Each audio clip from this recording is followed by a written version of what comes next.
and players smiling. But Michael Jordan is not only the best basketball player, but he's the most exciting basketball player to ever play. Tatum fires away, pumps it in, 51 for Jason Tatum. The Big Three NBA podcast is powered by FanDuel Sportsbook, the official wagering partner of the CLNS Media Network. Hello, everyone. Happy New Year, and welcome to the Big Three NBA podcast. I'm Kwani Lunis, joined by Sherrod Blakely and Gary Washburn. New year, same podcast. How y'all doing? You know, wonderful. Fun in there. Wonderful, Kwani. How you doing, Kwani? I'm doing very well.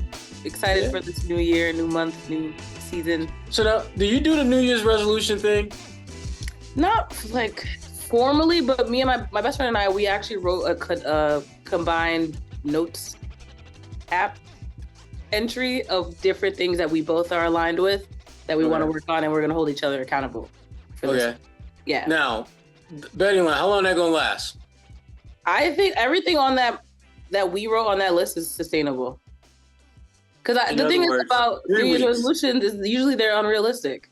Like people will be like, oh, I want to go to the gym every day. Like if you weren't doing that in December, you're not going to all of a sudden be in the gym every day in January. It's not impossible, but it's not easy to break that habit. So kind of ease into it. Gary, what about you? You got any resolutions? Yeah, I got a lot. Oh, Lord. You got a sucker list of resolutions that you got? Yeah, but I ain't going to tell y'all clowns. A CVS receipt. No. It's a secret. I got goals this year. But I got mad goals. Keep it to myself. Yeah. That's how you're supposed to move anyway. What are yours? Do you want to share it? You see, I just got the same one every year. Be better. Be better. That's it. I mean, at the end of the day, isn't that what we really all want to do is just be better? That's true. God. Most of them are tied to being better. Yeah, you're right. Excuse me, FBI, Secret Service. I keep it tight to the vest. Boy, that's deep. Boy, that's deep. I would say yours is deep, but I have no idea what yours is. Oh my gosh. God, that's deep, man. Be better. Put that on your wall, Sherrod. Be better. I have to put those on the cookies on the bottom shelf for folks like you, Gary. Okay, so that you can understand that. So the cookies on the bottom shelf, so you can understand that. Kwani, let's get it going. Let's do it. All right, we'll start. I'm in a happy mood this year, man. And Gary's trying to rain on my parade. Hey, I mean, you motivated us to make sure that we are all doing better. I think that's right. The lesson from that. But let's get into the Celtics. Like you said, they actually just played on Tuesday night. That wasn't their first game of the year, but it was the probably most exciting. It was their first game of the year. It was? No, sorry. Yes, my bad. It's the third. They played on New Year's Eve. Yeah, you're right. That's what I got mixed up with. But yes, their first game of the year. Unfortunately, a really good comeback in the fourth quarter, but still resulting in a loss. Let's just go through that game. Again, very exciting basketball for a Tuesday night. But what did you two make of the fact that, one, they were behind at various points in that game, but were also surprisingly able to make a very big leap towards closing that gap towards the end? I like the fact that, they played a really good team on the road, did not play their best game, and they were right there at the end. And it seems like it's rinse, recycle, repeat with them when it comes to losses. They're right there. For whatever reason, they don't get it done. But even you can recognize where they were flawed and where they made mistakes and where they just weren't themselves. They still found a way to compete. But on the road against a good team, you can't get down by 18 points and expect to win, which is exactly what they did. And then they put a good comeback together, but just wasn't enough. And lots of different reasons why they struggled, and we can get into that a little bit later. But the bottom line is they didn't get it done against a really good team. Hopefully they learned some lessons about not getting behind against really, really good teams. To me, that's the big lesson that they should take away from this. But I'm sure as Gary's BFF, Joe Mazzulla, goes through the film, they'll find some other things that they can improve upon. Well, I thought they just got the third quarter, killed them 40-25. Like, it was just like, I think they were up 3, and then the Thunder hit 2 threes in the first minute, and all of a sudden they're down 4, and they're like, wait a minute, third quarter just started. They're already, I think Thunder went on like a 7-0 run and 10-2 or something, and it was suddenly they were playing from behind again.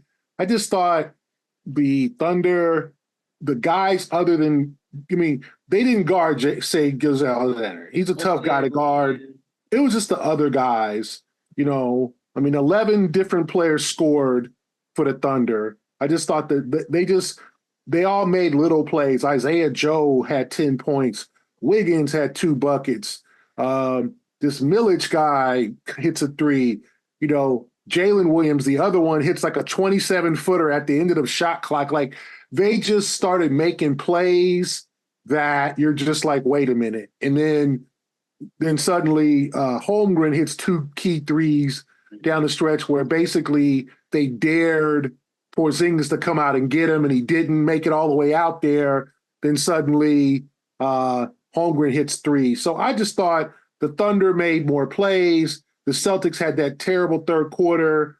Jalen was not very good at all. Obviously, 4 for 18, 0 for 8 from 3. And I just thought it was a game that, like you said, you can't fall behind by 18. You can't slip. And then they just didn't get a lot from their bench. They didn't get a lot from Drew Holiday. So it was just one of those games. They played an average game, and I thought the Thunder played really well until like the last 6 minutes, and then they made a couple of plays because that's what happens when you give a team a chance. They make plays at the end. And they start making those winning plays. And I just thought the Celtics didn't play to win. I thought that they played lackadaisically. The Thunder, it was a bigger game for them, it seemed like. And then the Celtics then said, okay, we're going to really lock down defensively. We're going to do this and that. And they made a run, but then you got to almost throw a shutout. And as I said, the 2 threes by Holmgren, Jalen Williams, the other one, the one with the cornrows, backs in and gets a key hoop, and I just thought the Celtics defense was just, it was terrible most of the night. It was terrible, just straight up. Like, Oklahoma City got anything it wanted.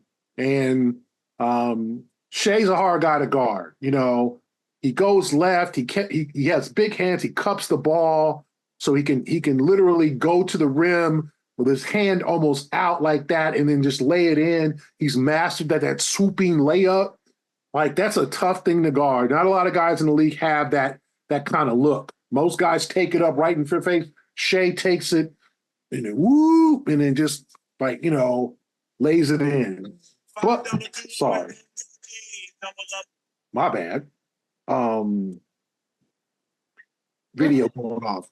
Okay. So Is that what that was? Okay. yeah. So anyway, it was just, to me, it was a flat performance, a good performance by the Thunder, and then they tried too late to come back. Score early this NFL season with FanDuel, America's #1 sportsbook. Right now, new customers get $150 in bonus bets with any winning $5 moneyline bet. That's $150 if your team wins. If you've been thinking about joining FanDuel, there's no better time to get in on the action. The app is so easy to use. There's a wide range of betting options, including spreads, player props, over-unders, and so much more. So visit FanDuel.com/Boston and kick off the NFL season. FanDuel, official partner of the NFL. The more disappointing part about this for Celtics fans is the fact that this was a 6-game winning streak. Obviously, they still look really good at the TD Garden.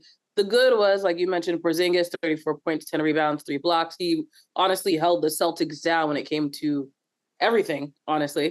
And then the bad, Drew Holiday, 7 points, 2 for 5 of shooting, not looking good. Jalen's shot was just disgusting. I don't know what was going on. He couldn't even make, it was bad. So all that being said, which would you say was the biggest deal for the Celtics moving forward from that loss? You got this, Gary. The biggest deal, I just thought, was the defense, to be honest. I'm not going to blame the 3. They were not great from the, I think they were 15 for 40. Do I think Jalen needs to keep taking threes when he's 0 for 5, 0 for 6, and 0 for 7? No. That's what I didn't understand. I think he needs to get to the rim and get to the rack and get to the free throw line. I think that's his most successful you know, strategy to get points as opposed to trying to take a 28-footer. But I also just thought the defense slipped. I didn't like their strategy. And I just think they didn't really know, like, listen, like Oklahoma City is deep.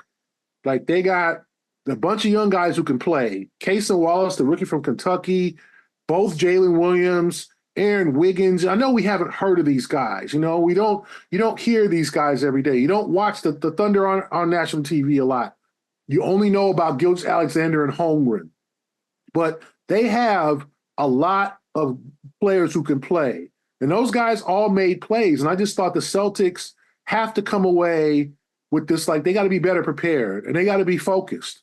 And I thought with a day off, fully healthy roster, I thought they would be ready for this, more prepared for this game. And it just didn't seem like they were prepared in terms of the game plan, in terms of like preparing for some of the guys that they had. Okay, we know Gilgeous-Alexander, we know Holmgren, but who are these other guys? We'll let them prove to us they can play.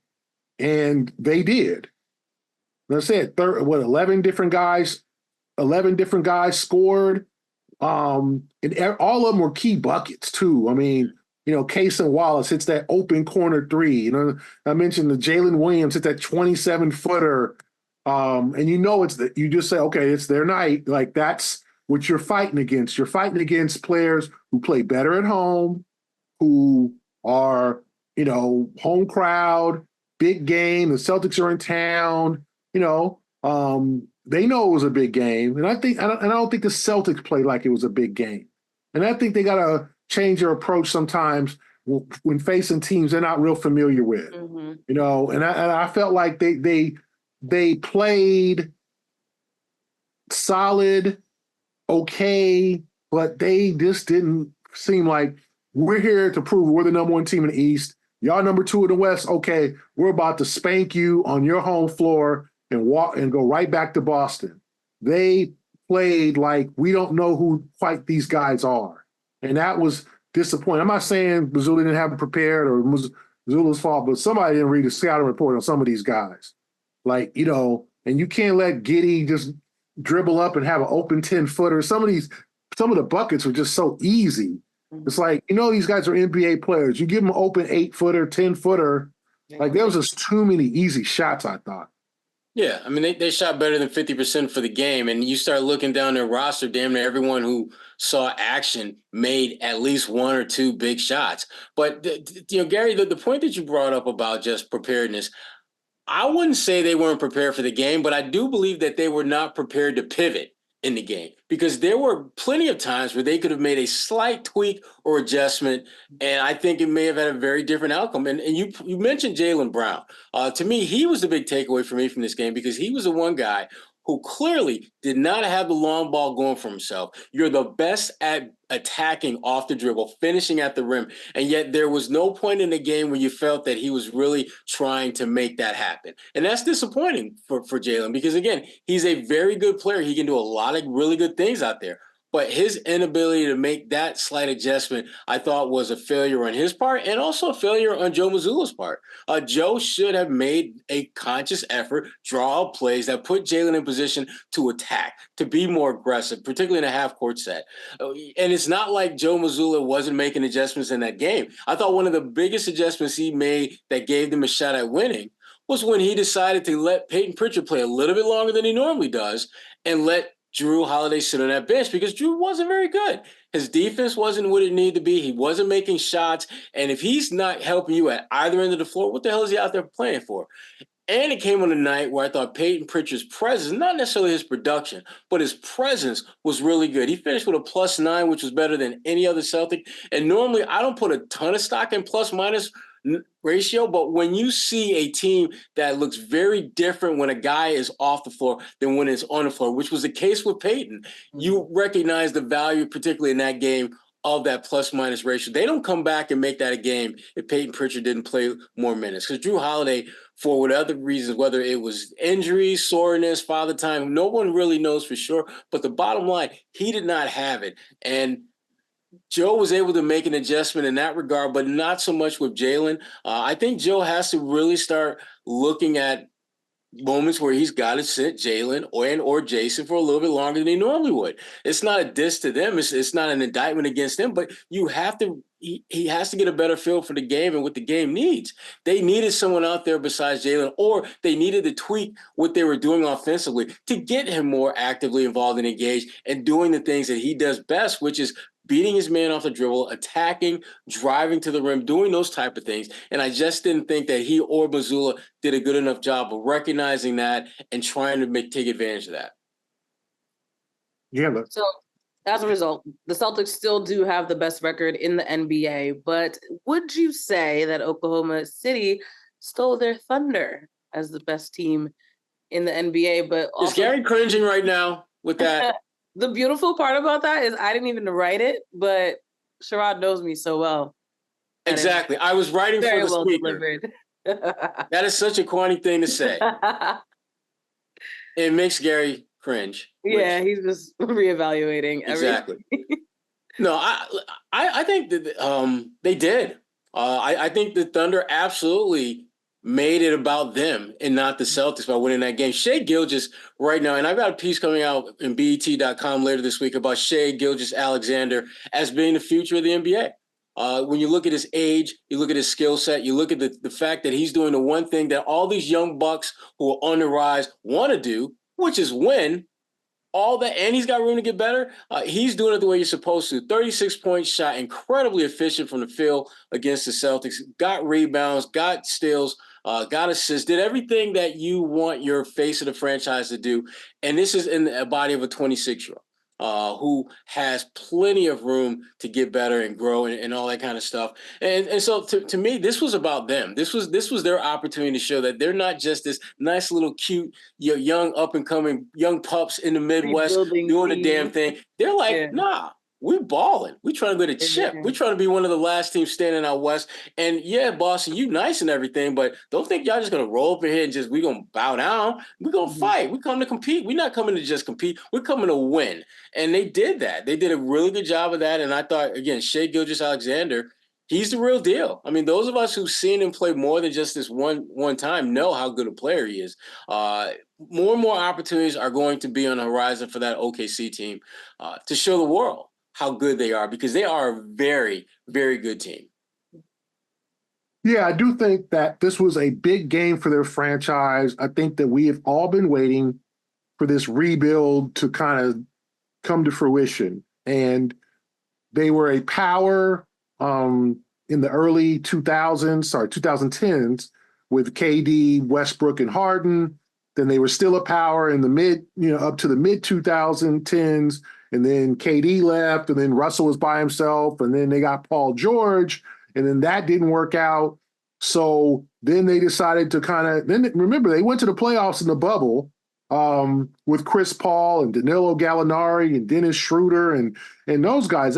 But the last couple years, they've obviously been the team that everybody wants to trade with because they'll take the bad veterans. They took Kemba Walker off the Celtics' hands. They will take your bad veterans. They will take your unwanted contracts. Come here for all your unwanted contracts, because as long as you got chips. Yes, as long as you got some draft picks for us, we good.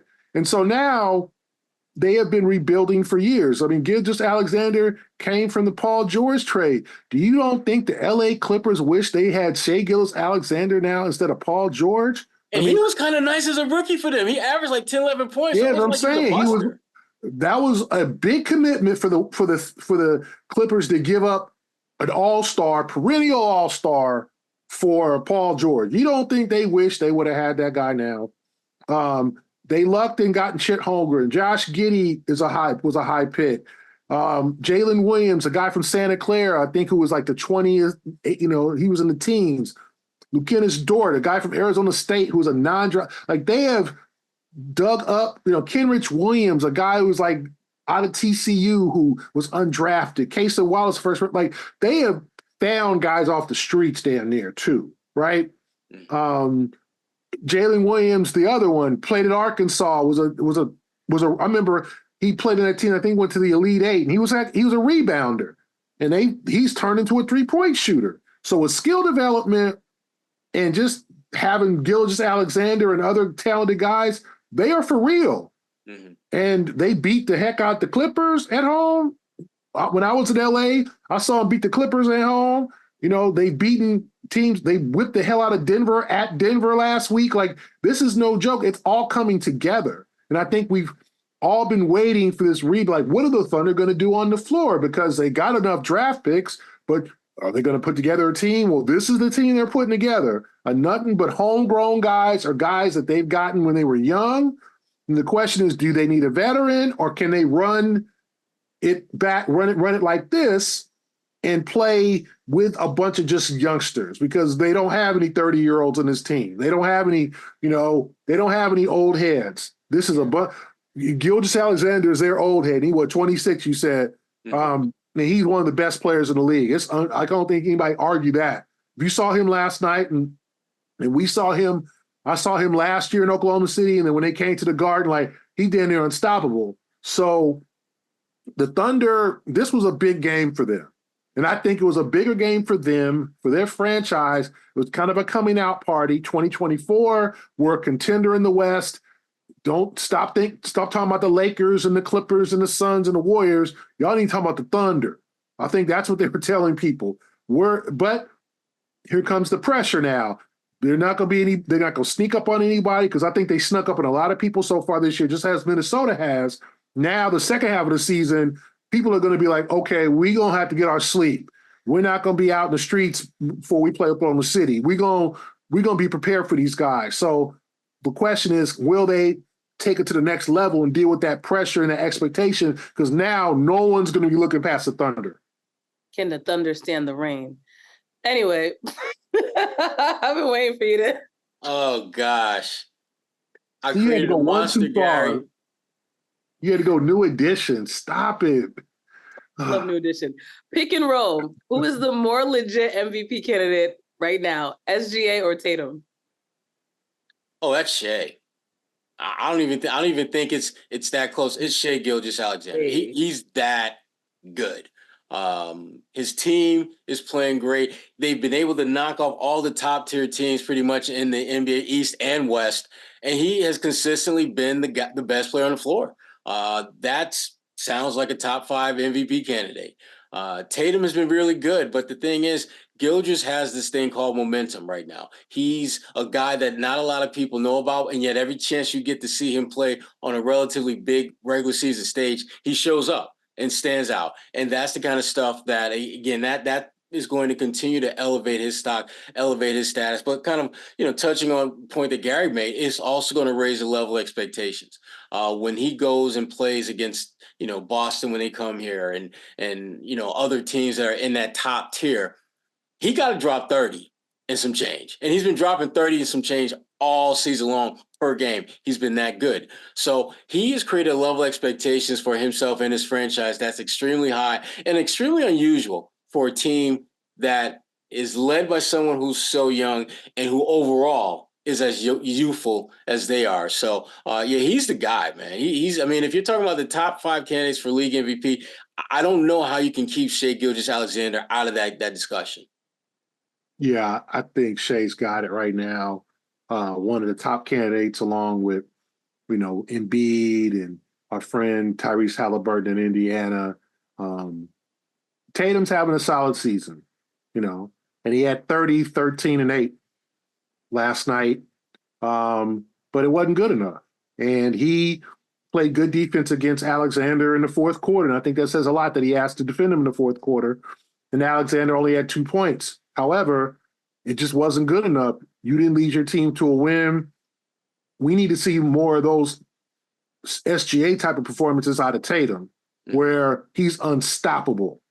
And I think he was solid, 10 for 21, 2 for 5, 8 for 10 from the free throw line. Nice night, good night, but not good enough. And then Porzingis, 34 points, he was good, but I just thought Tatum is having a solid year, but maybe it's those personnel around them. They're deeper. So we're not seeing those, gigantic scoring nights, the 40, 45 points. But, excuse me, there's got to be more to Tatum in order to get back into the MVP race. I don't think he's in it. He'll make the All-Star team without question. He might be a starter. We'll see what happens there. But as far as MVP race, no, it's SGA. And I think this game, and I'm sure national TV folks will start adding the Thunder to their schedule, because I think people want to see the Thunder now, considering this win and considering some of their recent wins. I said they beat the hell out of Denver at Denver last week. When I saw that, I was like, okay, this team ain't to be messed with. 23-9 now, and a good road team too. Really quality road team. Remember that they're not one of those teams that plays great at home and is below average on the road. They're a good road team. So I think it's SGA's right now. He's going to be in the top 2 or 3. Looking ahead specifically for the Celtics, they're going to be hosting the Jazz on Friday. Utah has won 8 of their last 11 games. Old friend Kelly Olynyk, 55% from the field, 41% on 3, and 90% from the free throw line. All career highs for him. What should we look forward to? Obviously, he's already one part of what we should look forward to. But what else are you looking forward to from Friday's game? What you got, Gary? The Jazz are starting to play better. To me, one of the more disappointing teams, because they could have probably made the playoffs last year, but they kind of tanked, right? They weren't trying to make the play-in. They were not trying to just get in the edge. They were trying to get another draft pick. They did. They got a kid named Keontae George from Baylor, who is a tremendous young player. He'll make the all-rookie team. And they started really slow. They were getting trounced. Now they're starting to play better. So it's a challenging game for the Celtics. Our friend Lauri Markkanen is back. Jordan Clarkson can score. And a guy we haven't heard of in a few years, Colin Sexton. Remember, a top pick for Cleveland. Was supposed to be kind of the cornerstone there. They drafted Darius Garland. They couldn't play together. The Cavaliers threw him into the Donovan Mitchell deal. And now Sexton seems like he's found a little bit of a home. I think they've played Taylor Horton-Tucker a little bit less and given the responsibility to Colin Sexton, who's now finally healthy. So that's going to be a dangerous game, especially when you have Indiana the next night. So it's the first game of a back-to-back. You're only home for a day or two. So it's not, you've been on the road for a minute, you come home for a day or two, and you go right back out on the road to Indiana. So the Celtics have to be careful here. And Utah is big. Walker Kessler, Kelly Olynyk, Lauri Markkanen, they got a bunch of a tall defensive guy in there. So dangerous game for the Celtics. Watch out. I'm not saying that Utah's going to come in and win by 20, but this is not a game the Celtics going to romp and easy, because Utah's playing better. They're starting to put it together now. Are they a playoff team? That's yet to be seen. I don't right now. They're still on the outside looking in, but they're starting to play better basketball. And remember, they beat the Celtics at Utah last year. When one of those games, the Celtics really, really needed that game, and they end up losing. Yeah, I mean, they're a good team. They're a good team. They're well coached by Will Hardy, former Celtics assistant. As we mentioned earlier, Kelly Olynyk is always going to get love in Boston for that Game 7 against Washington, where it was the Kelly Olynyk game where he just went off and was just like, for one day he was an all-star. That night he was that good.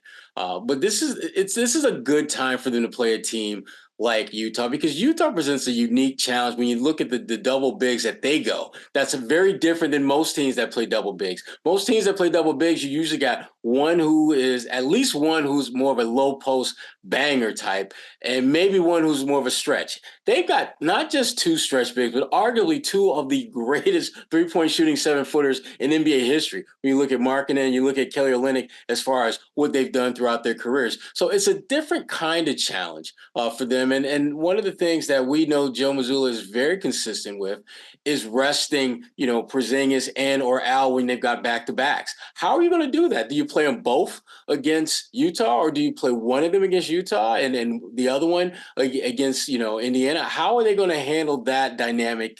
Could go very far in determining whether they get this win or not.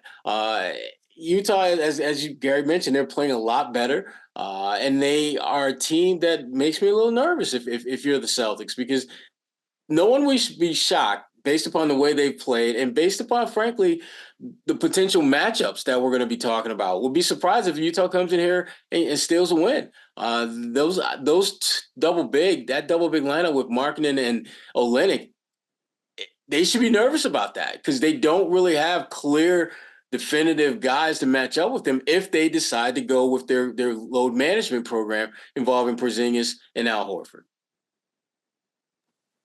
All right, before we wrap up, let's quickly go around the NBA. 2 stories actually related to the Celtics in some way, and another one not.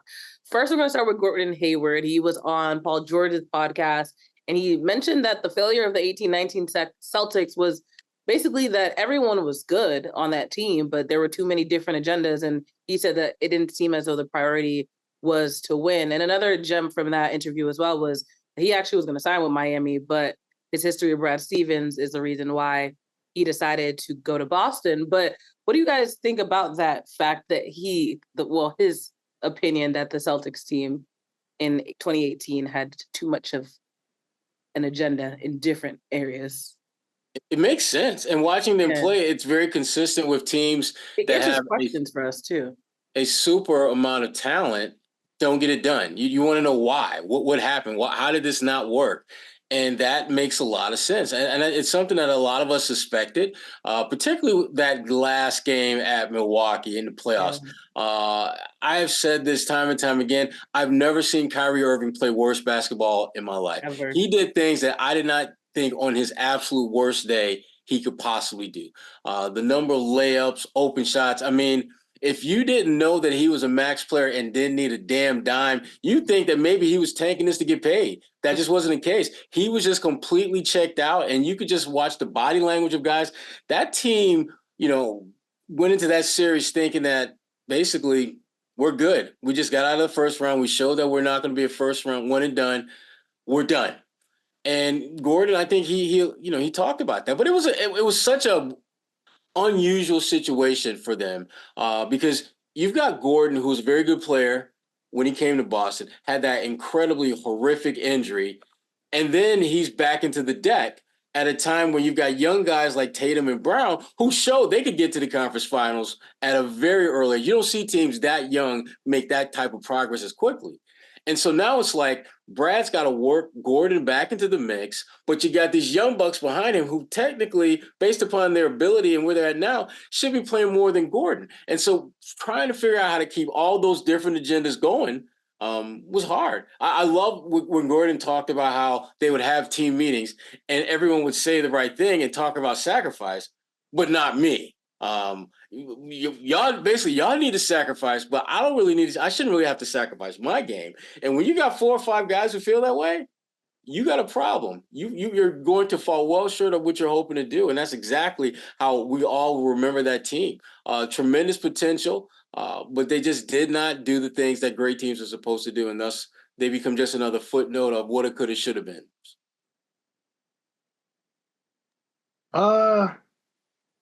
Yeah, that team was had a lot of issues. Hot mess is what you want to say, but I'll say it for you. Yeah, because it was the timing of it. And I don't want to, I don't think that, you had Kyrie with 1 foot out of the door. I think he was really, remember, he had made that promise to come back to Boston. Everybody thought he was going to come back. Then suddenly, I think it was a couple of weeks later, it was at a shoot around, and I think he just started changing. He was really, really dark that season. Really, really just in a solemn mood most of the time. I think his attitude started to affect his teammates. Because was that the video, Kwani, that you took during All-Star Weekend with him and Durant? It was. It was that year. Yeah, that was the year, though. 19 All-Star game. Charlotte. The 19 All-Star game was that your video, Kwani? The one that went viral of them talking in the hallway. That went more viral, but I got the initial video of when they first started hanging out in the hallway. Okay, And I just noticed, because I'm nosy, so I noticed that the two of them had been buddy the entire practices. I was like, I'm gonna just keep the camera on them. So yeah, I mean, from that, they weren't slick. They were doing it on purpose. Obviously, we all knew that. We knew that it was something was gonna she was gonna hit the fan, right? Yeah. You had KYRIE, who had one foot to Brooklyn. You had Jalen and Jason, who were trying to show that they could be cornerstones. Jalen didn't like KYRIE. Okay, Jason, who was kind of mentored by KYRIE, started looking and being like, "Yeah, you my dude and all that, but I ain't in this." Like, Jason started doing his own thing, kind of separated from KYRIE, because KYRIE became kind of toxic. Gordon was trying to prove off an injury that he could still play. Marcus Morris was trying to get his money. Terry Rozier was trying to prove he could start in the league because Terry Rozier felt like he was better than KYRIE. So you throw all that together, Al is like, is my future here? Remember, Al opted out after the season to sign with Philadelphia. So you had so many personal issues with that team. Like a basketball reality show. And it was like, and it wasn't one person. Everybody's like, it was all KYRIE's fault. And that's easy. That's an easy thing to say. It's not. It wasn't all KYRIE's fault. It was some of his fault, though. He deserves some of the responsibility. Because I just think he was like, do I want to play here? Do I want to go home? Free agency's coming, and he's trying to, like you said, like you took the video, Kwani, he trying to recruit KD and have them both go to Brooklyn, which is exactly what happened. And then Jason and Jalen are youngsters. Jason's 20, Jalen 21, but both of them are trying to prove that they're stars. And then that's it. We don't talk about the Terry aspect of it. Terry was like, no, buck KYRIE, I'm gonna start at point guard, right? Remember, KYRIE left, they got Kemba. Like, they kind of pushed Terry to the side. And we can all ask ourselves, what if Brad said, Terry, you're the guy next year, instead of Kemba? That would have been an interesting situation if they had kept on and held on to Terry, who just hit a game-winning shot for who has not done anything in Charlotte in terms of winning, but has turned himself into a pretty damn good player for Charlotte and signed a nice little contract with Charlotte. If, you know, and I'm sure our listeners and viewers can tell me what they think. What if Brad had held on to Terry and said, and that was unpopular because people didn't know what Terry could do. So if you replace KYRIE with Terry, people are going to be like, well, no, you need a real point guard. So they got Kemba. And then, you know, how did the Kemba thing work? It didn't. It sort of did. It sort of didn't. So that 19 team was just a lot of chaos. Everybody with their own personal agenda. And it wasn't like nobody, like Gordon was right. I don't think anybody was like, no, man, I don't care if we win. I'm just trying to go fine. Everybody's trying to prove that they could be the man. Mm-hmm. And we don't talk about Marcus Morris trying to get his money. Marcus was trying to get his check. And he did. He got his $464 from the Knicks, I believe. He goes to the Knicks. Gordon leaves for Charlotte. Al leaves for Philadelphia. Terry goes to Charlotte for Kemba. Mm-hmm. You know, Al, you know, it's like they keep KYRIE goes to Brooklyn. So it was just a lot. If you look at that team, they weren't close because KYRIE was a central figure. And I just think KYRIE, and I had somebody tell me this before he got to Boston, who was in Cleveland, and said, listen, man, there are 5 different KYRIEs. I remember I was there when you heard that. Yep. 5 different KYRIEs. I think there was the 3 of us, actually. We were together. And you're going to, and you don't know which one you're going to get. It's like a box of chocolates. You have no idea which KYRIE you're going to get. And I think that wore on his teammates. Is it happy KYRIE, reflective KYRIE, deep KYRIE, pissed off KYRIE, don't talk to me KYRIE? These youngsters here, because he started airing his issues out to the media about, Now I know what it's like to be a leader. Bron was right. These youngsters, man, they don't listen. And Jalen heard that. And Jason heard that. Start from the top, not the bottom. Because Jason, remember, Jason and him had the same agent at one time. They were both Duke guys. Mm-hmm. Jason started to kind of do like, you know what, Kyrie, you my guy and you my mentor, but I'm going to start straying away. I don't want no part of your issues with Jalen. I don't want no part of, like, if you're talking about me, I don't know what you're talking about. Like, Jason started to do his own thing. And if you look now, like, there's not a lot of connection between, like, I'm not saying they beef. No, I'm not saying that. But they're not, you don't see them, oh, my man Kyrie, Jason, like, they're good. But Jason started to kind of pull away because it was getting toxic between Jalen and between Kyrie. They've since made up.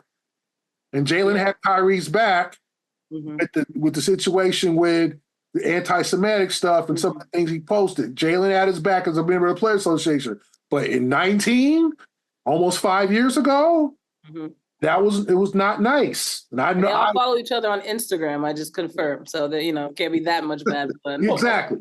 There you go. There you go, right. Kwani. And Jalen has been very clear about when they were teammates, he didn't like him. Yeah, and he said that publicly. Jalen, they had beef too. He's like they're better. They're better now that they're not like teammates. So you bring that in, and I don't think. And Terry, coming from Youngstown, a tough kid, Terry, like, hold up, like, you gonna say this dude better than me?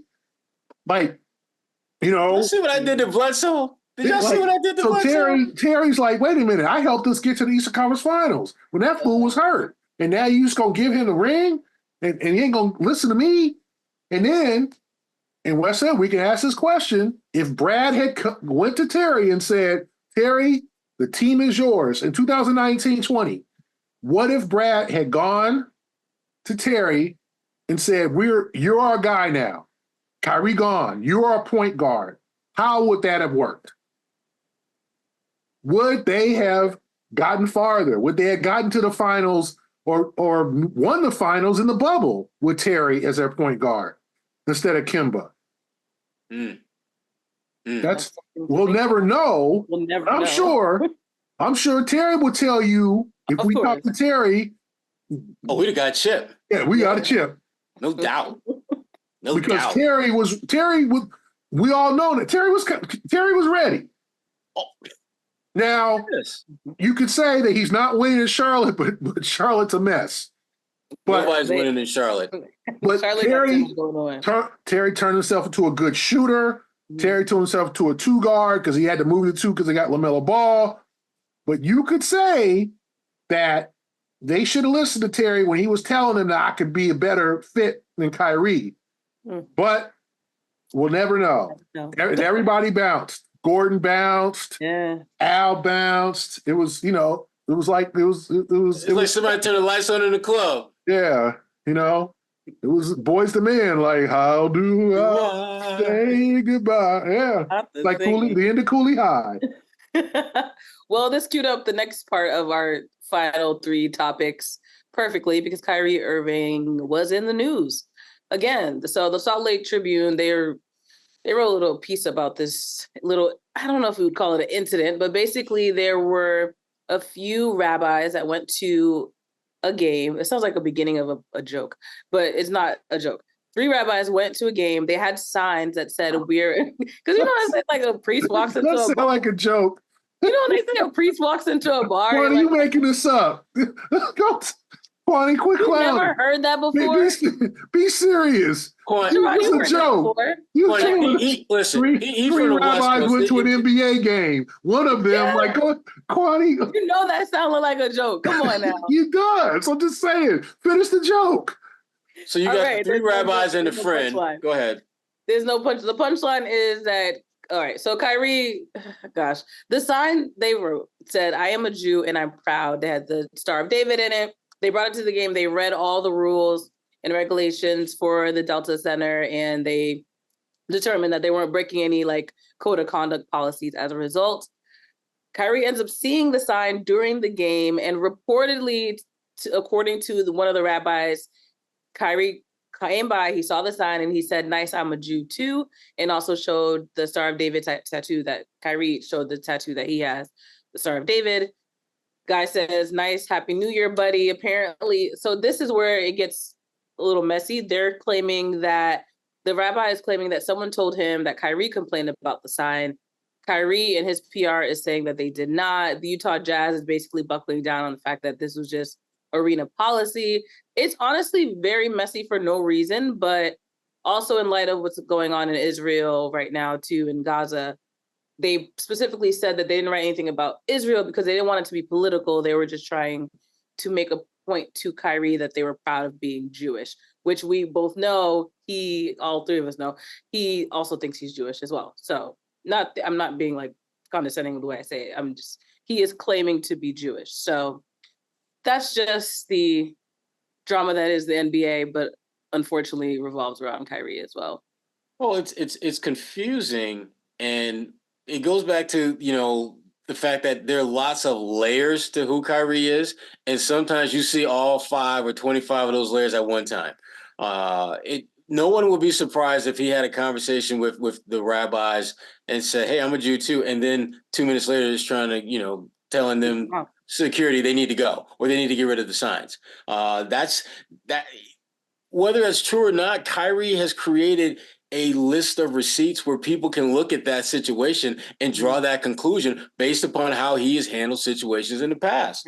It's sad that, KYRIE, who is a phenomenal talent, one of the best ball handlers the NBA has ever had, that we're finding ourselves having conversations about him that have nothing to do with basketball playing and everything to do with issues that he somehow brings to the game. I'd rather he spend a little bit more time honing his craft and helping that team that's currently in 7th place in the West actually play like a team that wants to do more than just be a one and done team.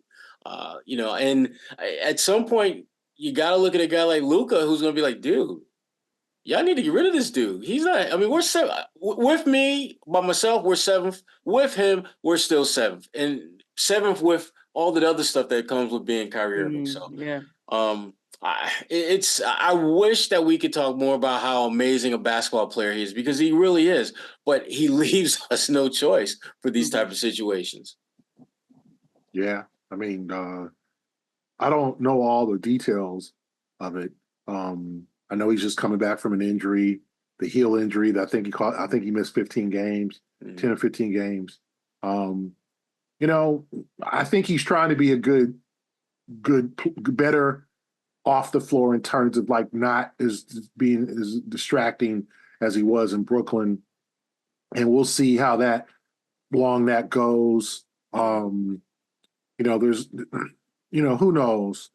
I think KYRIE, the one thing that he could do is be more open about his beliefs and say, this is what I believe in. This is what I don't believe in. Take it or leave it. I ain't got nothing else to say about it. But the whole well, guess what I am, and you don't understand, and some of this stuff is confusing because I think people truly want to know, what do you believe in, KYRIE? What are your beliefs? Talk to me about it. And whether it's him going on a talk show and giving his thoughts, but just let it all out, then say, I got nothing else to say about it. This is what I feel. We have had players in the league with different religious beliefs. It's okay. That's a freedom of choice, a freedom of America to believe what you want. Now, is it controversial? We live in a society now that everybody judges, the cancel culture, and we're judging everybody so quickly. Yeah, I get it. It's difficult, more difficult. But 30 years ago, Muhammad Abdul-Rauf, wouldn't stand for the anthem. It took a lot of heat for that, right? There's certain people that they have their beliefs. They don't believe all of what everybody thinks they should. And it's okay. I wish KYRIE would just say, this is what I believe in. And this is my stance. And that's all I got about it. You have your stance. I got mine. You're not changing my mind. I'm ready to play ball. Yeah. But it's so confusing, I think, as to what he truly believes. Some of it is, some of it isn't, that, it's cost him a lot. And, you know, you just hope that, like Sherrod said, he gets back to the court, concentrates on helping make the Mavericks a winning team, and we don't have to hear anything about, you know, his beliefs or whatever, or somebody picketing him. He can just believe what he wants, leave people alone. People leave him alone. He can just play basketball. Yeah. Now, if he wants to do stuff off the floor in the off season or fight for certain rights or fighting for certain causes or whatever, that's his freedom of choice.